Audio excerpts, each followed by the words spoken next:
آؤ میں آپ کو نبی پاک علیہ وسلم کے اس شاندار غلام کی بات بتاؤں. صحیح بخاری میں حدیث. صحابہ کہتے ہیں حضرت عمر فاروق رضی اللہ تعالیٰ عنہ کے پاس ایک خاتون روتی ہوئی آئی. کہنے لگی خامد میرا شہید ہو گیا اور 4-5 بیٹیاں چھوڑ گیا. تو گھر میں تو بکری کا کھور بھی نہیں, کوئی چیز نہیں کھانے پینے کے لیے. فاروق اعظم رضی اللہ تعالیٰ عنہ نے کمیٹی نہیں بنائی, چیک نہیں دیا, وہ ایک اچھا سا اور ایک خوبصورت سے پیکج کا اعلان نہیں فرمایا, بلکہ فاروق اعظم نے ایک اچھا تازہ تگڑا اونٹ مال غنیمت کے اونٹوں میں سے لیا اور 2 بوریاں اپنے ہاتھوں سے اچھے راشن کی بھری. اس کے اندر ڈھیر سارے نگد پیسے بوریوں میں ڈالے اور وہ دونوں بوریاں اونٹ کے اوپر اپنے ہاتھوں سے, بخاری پڑھ رہا ہوں, ان کی رسیاں باندھی. پھر اس عورت کے ہاتھ وہ لگام تھمائی اور اسے کہا پتر میں نے تجھے اتنا مال دے دیا ہے کہ جب تک یہ ختم ہوگا نا انشاءاللہ تب تک تیرے حالات بھی اللہ بدل دے گا, تیرے دن بدل جائیں گے جب تک یہ ختم ہوگا. وہ خاتون جانے لگی تو آپ فرمانے لگے بیٹا اونٹ نہیں واپس بھیجنا, یہ بھی تیرا ہی ہے, دے دیا تجھے. اب چلے گئی وہ خاتون. تو صحابہ کہتے ہیں ہم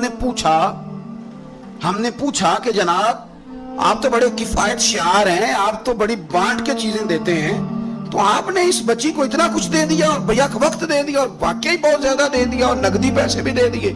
حضرت عمر فرمانے لگے تم نہیں نہ جانتے, میں جانتا ہوں. یہ میرے نبی پاک کے صحابی حضرت خفاف بن ایمار رضی اللہ تعالیٰ عنہ کی صاحبزادی ہے, اور میں نے حدیبیہ کے مقام کے اس کے باپ کو حضور کی خدمت کرتے دیکھا ہے.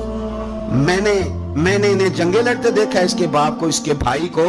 فرمایا وہ تو بچی آئی ہے تو میں تمہیں کیا بتاؤں, مجھے تو تکلیف شروع ہو گئی ہے کہ اسے آنا کیوں پڑا ہے, خدا کے بڑھ کے میں کیوں خدمت نہیں کر سکا, اسے آنا کیوں پڑا. عزیز دوستو یاد رکھنا, اصلہ نال جے نیکی کریے تے نسلہ تاک. کچھ لوگ ایسے ہوتے ہیں جنہیں قدر ہوتی ہے, وہ قربان کر دیتے ہیں ہر شے, لیکن اصولوں پر کبھی سمجھوتا نہیں کرتے. حضرت سیدنا فاروق اعظم رضی اللہ تعالیٰ عنہ نے اتنا نوازا اس بچ, اور پھر اثار کر کے نوازتے تھے. ہمارا یہ مزاج بن گیا کہ جو شے بھی آئے پہلے میرے گھر آئے, اور لوگ کئی دفعہ گھر بچاتے بچاتے سارا کچھ ضائع کر بیٹھتے, ہر شے, ہر چیز, حتیٰ کہ معاذ اللہ دین ایمان بھی, دعائیں بھی. پیسہ بچ جائے, گھر بچ جائے, باقی جو شے جاتی ہے وہ جائے. لیکن سیدنا فاروق اعظم کا رنگ بڑا انوکھا ہے, انداز بڑا نرالا ہے. ایک جگہ سے نا چادریں آئیں بہت ساری. میرا خیال ہے کہ جو بہترین چیز ہوتی ہے نا وہ لوگ پہلے گھر رکھ لیتے ہیں. یہ قربانیاں ہوئی ہیں نا جی, تو 4-4, 5-5 رانے جنہوں نے 6-6 بکرے کیے, وہ پہلے انہوں نے سائیڈ پہ کر لی. مجھے ایک سنگی بتانے لگے کہ اس دفعہ آپ کی دعا سے خیر ہوئی ہے, ہم نے مکس کر کے گوشت بانٹا ہے, ورنہ پہلے اسی طرح کرتے تھے کہ جو رانے ہیں نا وہ ساری سائیڈ پہ کرو اور باقی پھر اکٹھا کر کے اللہ کے راستے میں دے دو. اللہ کی راہ میں جو دینا ہے, جو اپنی راہ میں دینا ہے اس کا طریقہ, اور اللہ کی راہ میں دینا ہے معاذ اللہ تو اس کا سٹائل اور ہے. فرمانے لگے کہ چادریں آئیں اور بڑی بڑی قیمتی چادریں آئیں, تو فاروق اعظم رضی اللہ تعالیٰ عنہ نے کوئی اس میں تخصیص نہیں کی, 1-1, 2-2, 3-3, 4-4 بانٹتے رہے. چادریں تھی عورتوں والی. اب جو سب سے نیچے سے چادر نکلی وہ اتفاق سے بڑی شاندار نکل آئی. آخر میں جو رہ گئی نا, صبر کریں تے موتی مل سن, تے ذکر کریں تے ہیرے. یہ صبر کریں تے موتی مل سن, ذکر کریں تے جے پاگلا وانگو رولا پاویں, نہ موتی نہ صبر کریں تے موتی مل سن, ذکر کریں تے.